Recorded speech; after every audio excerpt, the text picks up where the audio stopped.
Harper Wave and Harper Audio present The Forever Dog, surprising new science to help your canine companion live younger, healthier, and longer. By Rodney Habib and Dr. Karen Shaw Becker with Kristen Loberg. Read by Jean Ann Douglas and Joe Knezevich. A note before we begin. Don't forget to download the accompanying enhancement PDF from your audiobook provider, or go directly to www.harpercollins.com/audio/theforeverdog. It contains useful information, charts, resources, and more, and will be referred to throughout as the enhancement. This book contains advice and information relating to veterinary health care. It should be used to supplement rather than replace the advice of your veterinarian or another trained veterinary health professional. If you know or suspect that your pet has a health problem, it is recommended that you seek your veterinarian's advice before embarking on any medical program or treatment. All efforts have been made to assure the accuracy of the information contained in this book as of the date of publication. The publisher and the author disclaim liability for any medical outcomes that may occur as a result of applying the methods suggested in this book. Introduction. Humanity's Best Friend. We are all just walking each other home. Ram Dass. And we hope it will be a really long walk. Dr. Becker and Rodney. Dr. Curtis Welch was worried. As winter began its slow creep into the small Alaskan town of Nome in late 1924, he noticed a disturbing trend: increasing cases of tonsillitis and inflammatory diseases of the throat. The flu pandemic of 1918 to 1919 that killed a little more than 1,000 in his state was still fresh in his memory. But this was different.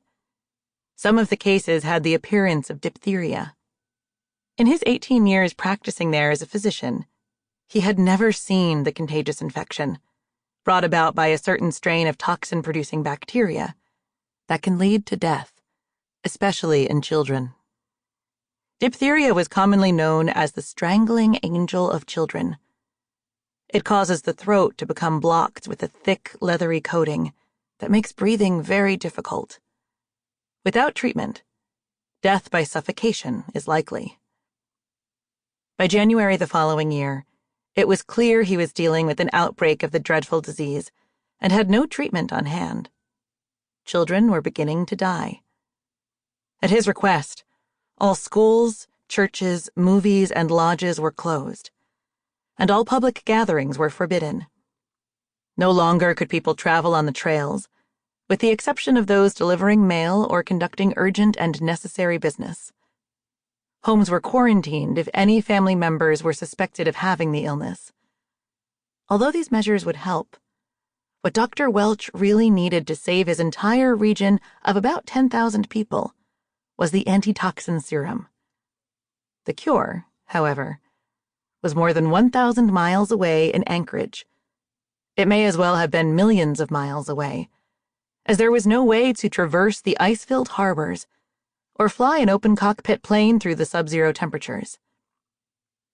Enter teams of sled dogs and their drivers to participate in the Great Race of Mercy, a historic, round-the-clock relay that covered 674 miles of rugged wilderness, frozen waterways, and treeless tundra over 5.5 days to deliver the miracle serum to Nome. 2 Siberian huskies named Balto and Togo stood out as the superstar dogs of the journey. They often relied on scent rather than sight to push through miles of blinding whiteout conditions, a perilous trip that is now part of the iconic Iditarod Trail. This story is just one of many that vividly illustrates how incredible dogs are, and how humans and dogs have been helping one another since we fell in love thousands of years ago. It has been nearly a century since the serum run saved Nome, and, as the irony of the world stage would have it, we write this while in the midst of another outbreak circling the globe. Sample complete. Ready to continue?